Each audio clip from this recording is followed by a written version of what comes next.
Welcome back to Our Cynic Culture. I'm Matt. Jason. Anthony. We have a 1976 Ezra Brooks and a Laurel and Hardy decanter. And no, this is not Adolf Hitler.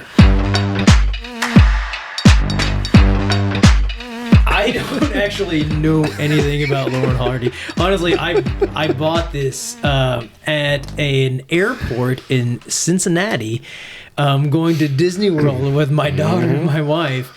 And I gave it to Jason as a birthday present. Thank you. And it was intact at the time, and Allegedly. I fucked it up. And you can see the tack strip here I swear to God, it was intact. Sure. And I blame my wife for moving it. Did you fill it with Jim Beam or what? I filled it with my piss after I drank a bunch of Jim Beam. But the story I smell it. We had this out actually, on my desk, I think, or on the kitchen table, and he came over for like a bottle share, and I forgot it was out, and I was like, fuck, you guys hide that bottle. And my wife, Kendra, she just grabbed it, she's like, I got this. And she's like, and she she fucking football tackled it and threw it into cellar, and it's like, I can go ahead and tell you, I would not have noticed. Oh my god. yeah. But I took a picture of the original to show that the tack strip was in fact intact. Until I drank it, I'll repeat in it. But this is 1976 Ezra Brooks. Give this it to is me, yours. damn it. This is yours. Was that just sitting at the airport in Cincinnati? I'm gonna see y'all Yeah, later. All right, yeah. I'm gonna take off.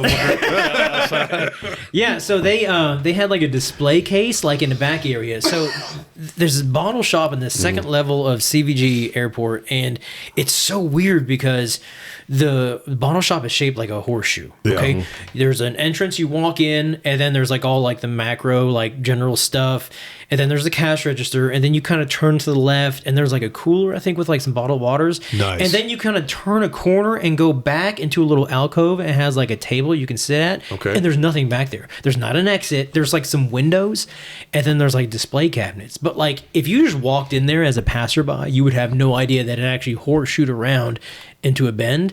And I walked back there, and there was like 2 decanters sitting on the shelf. Wow. And this was one of them. And I was That's pretty like, cool. is that for sale? And they're like, yeah, our boss, because it's legal to buy secondhand bourbon now in Kentucky. Yes, Cincinnati that's right. Airport is That's actually right. in Kentucky. In Kentucky, Yeah, there you go. Yeah. And she was like, yeah, that's like the last one. Our boss bought like a case of random shit, and that's like the last one we had. Oh, and I was nice. like, fucking, I'll take it. I remember you Sweet. messaged me about this, and you're like, hey, is this a good price for Yeah. you? You didn't tell me he's getting for me. I'm like, oh, damn, I'd buy that. Yeah. There you go. I can't remember what it was, but it's a good price. Good friend. Yeah. So Laurel and Hardy. Do you I know thought it anything? was Abbott. I thought it was Abbott and Costello. Yeah, I was hoping you introduces that. I was going to catch it. I thought it was a clown or Adolf Hitler. And he thought it was Adolf Hitler. So, Anthony, do you know anything about Laurel and Hardy?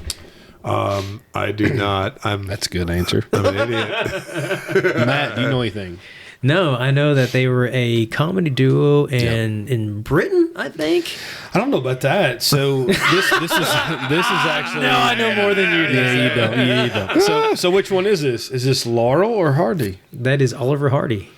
Oh, good call. I was going to say Hardy too, just because he looks pretty hard. Looks hardy. Yeah, he Looks looks hard. hard. So, full disclosure, like 4 seconds before this episode, Jason was like, oh, yeah, go ahead and introduce Abbott and Costello and see what happens. And I was like, hold on a second. Let me Google exactly what's there you going on go. here. Yeah. I shouldn't have tipped my hand. I shouldn't tip my hand. So I didn't Google anything. I was so wrong. Very popular duo between 1921 and 1951. They released 106 films. So big in the 30s is where this was. So this is 1976 bottled. Allegedly, there's not much information on this about when it was distilled and what proof it was at. So allegedly 1966 distilled, so 10 years. Nice. Proof-wise, no idea. So if you look at Ezra Brooks during that time, you got 80 proof, 90 proof, and 101 proof. Okay. Hopefully we can tell the difference when we give it a shot. So, Anthony, why would they make all these decanters back then? Any idea? Oh, yes. I know this inside and out. So I'm going to try to open this. The reason, you're talking. we're going to look at that. I'm going to be. Oh, shit. Oh, wow. It already opened. Uh-oh. Is it broken off? No. It's that not fucking come broken. out? Look Oh, my at that. God. Look at that open. Holy shit. I got to get This my is goodness. slightly better That than is what I nice. did Yeah. on the, what was the old one we had? The other one. That was We a had turkey? Old turkey. I Good watched call. that Good episode. call. Look at me. So I will talk while you're shooting that. Go for it. So the reason why these decanters were... He's got some dandruff. That looks like some dandruff. Is because basically bourbon was not selling at that time. It was basically something that nobody wanted. And so the big distillers and everybody thought that if they could make commemorative things that mimic sort of like the gift... Right. Like the gift craze, right? Gift packs? Yeah, my parents actually owned a gift shop when I was growing up, and Precious Moments, Gnomes, all that kind of stuff. And so this kind of comes from that era of wanting something collectible to put on the shelf. Yeah. That's something more than the bourbon, right? That's inside. And so this was very, very popular to like make race cars and all kinds of other stuff and use celebrities to sell bourbon. So that's what this is. That's what we're looking at, which is amazing. We're in kind of a bourbon boom now. Back then it was kind of the glut, they would call it. So you had so much bourbon you couldn't get rid of the shit. Yep. That's the gist of it. Yep.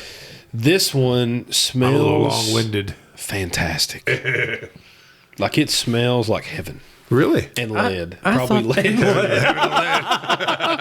So a disclaimer with a lot of these decanters. Can you get a shot for that? I'm not really sure for lead poisoning. I don't know. So a lot of these decanters back then had lead in them. Not safe for a lot of consumption. But if you're consuming maybe an ounce every week, every 2 weeks, you should be fine. Yeah. I'm not a medical professional, so please do not take that advice. Disclaimer. Please don't cite our Cindy culture and say, hey, they said I could drink an ounce a week. We're going to pour that shit right now. So I'm suddenly feeling a little bit sick. How full is that bottle? Wow. How full is that bottle? That bottle's probably 75% full. Got a little bit of cork in there. I mean, 2 drops. I can't complain about that. It's much better than the first one we opened. So not of this variety. We opened, what was that other Dusty Wild that turkey. we did? It was a wild turkey decanter with like the turkey and like maybe the foxes on it or something. And I thought this cork would be a lot softer compared to that one, but this is actually it's soft, but it's still got. I mean, it's pretty firm. Well, if you look at it too, though, there's only about a third of that cork that was probably in the bottle. Was it really? Look at you see like the line there. Yeah. I think the turkey was like I think it was a much smaller cork. First off, it's probably half that diameter. Yeah. So I think that what made it much more unstable. Expanded. Too. Yeah. Correct. I mean, the nose on this, if you've never had a dusty bourbon, dusty whiskey, it's something else. I mean, this is my jam. You know, we've talked about this in other shows. This takes me back to growing up as a kid, just the nose. When you used to drink bourbon as a kid. Well, I never drank bourbon before I was 18 days old. Okay. 18 days. Damn, you got started late. Catch up, son.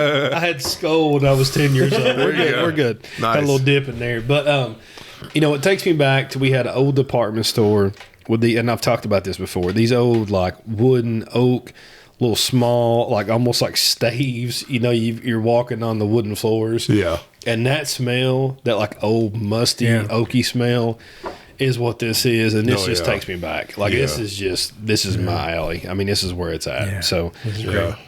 All right. Any thoughts on this one, Anthony? Contribute, sir. I got to drink this shit. I would describe this as like the 1970s living room. And like, it's just like disco. It's like John Travolta. Like they got the shag carpet and the wood paneling on the sides and everything. Oh, and it's very nice.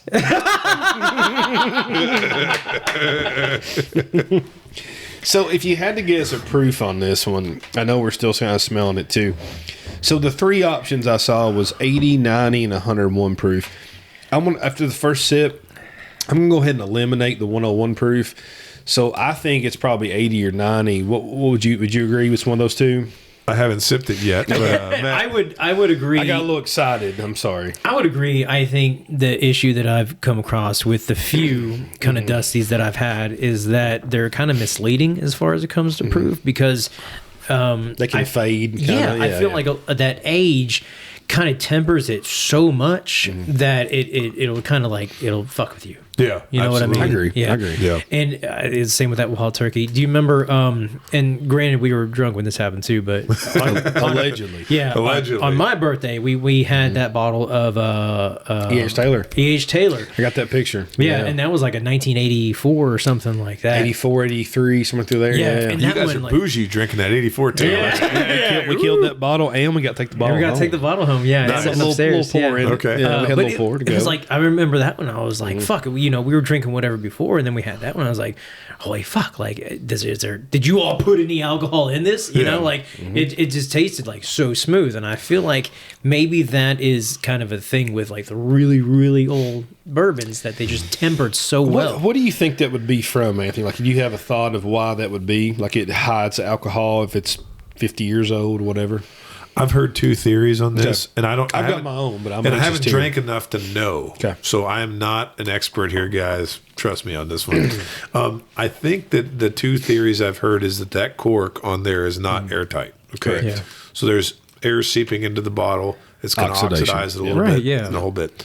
Then I've also heard that modern distilling techniques are a lot more sterile, right? Okay. They clean the tanks, they clean everything, they do all this Right. stuff. But I have heard, and I'm not disclosing, but I've heard that some modern distillers don't do that. Okay. And their products taste a lot different. And so, like, I have heard from people, like, you go to certain modern distillers, they got, like, mold in the tanks and everything else that is crazy. And you think, like, well, is that kosher? Like, why would that happen? Yeah.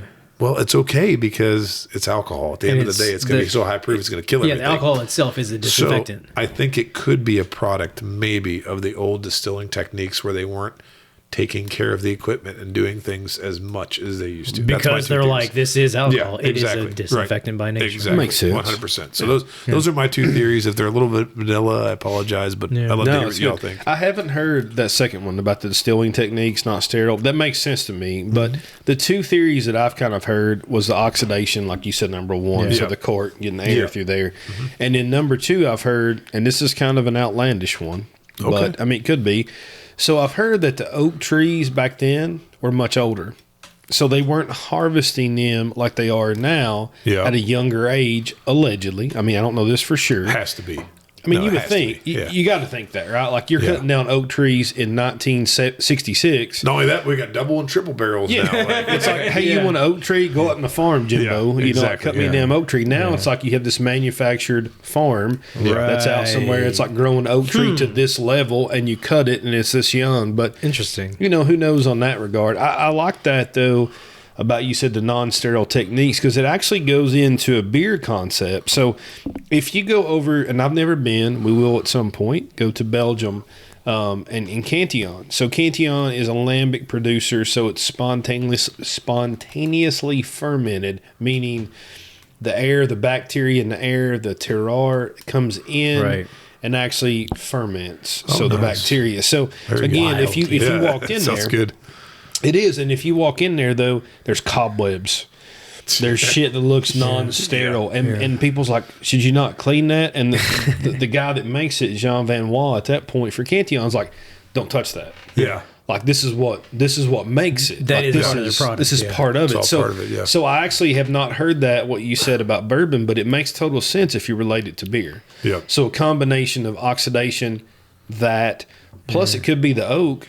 I mean, all of that could add little nuances, which makes this, in my opinion, I won't say superior pour. I will say different and much appreciated for me. I mean, I could drink this shit all day if I don't get lead poisoning. Check it with him in the morning. I know, right? Am I going a little cross-eyed? I've already had two pours. I'm not sure. I'm okay. I already Get a can't see little twitch. anything. I've already finished mine. I think this is fucking fantastic. I love it. Oh, It's I super agree. smooth. I get like no burn at all. yeah. Tons of flavor. I even Just get like tons of I even flavor. get some like sort of like spice in there. I feel like I Yeah. get some sort of like cinnamon or something agree. spice in there. Cinnamon, yeah, definitely. Yeah. That's 100%. Yeah, I like it a lot. So let's talk about Ezra Brooks for a minute. So Anthony, do you know who owns Ezra Brooks now? Who's distilling it? Who is it? That's Luxro. It's Luxro. Yeah. So they own that one. Just sold out recently to MGP, right? I think. Yeah, the that last one few was years. hard for me. Like It's kinda in Yeah, we between. talked about Yep. it on an episode of our podcast, and I was like, I don't even know who owns what now because Well, it's like this hierarchical tree of just like. So MGP. Go ahead. Luxco is like the parent. They have like distribution. They have other things. Then there's Luxro Distillers. Then there's MGP. They renamed MGP what? Ross and Squibb?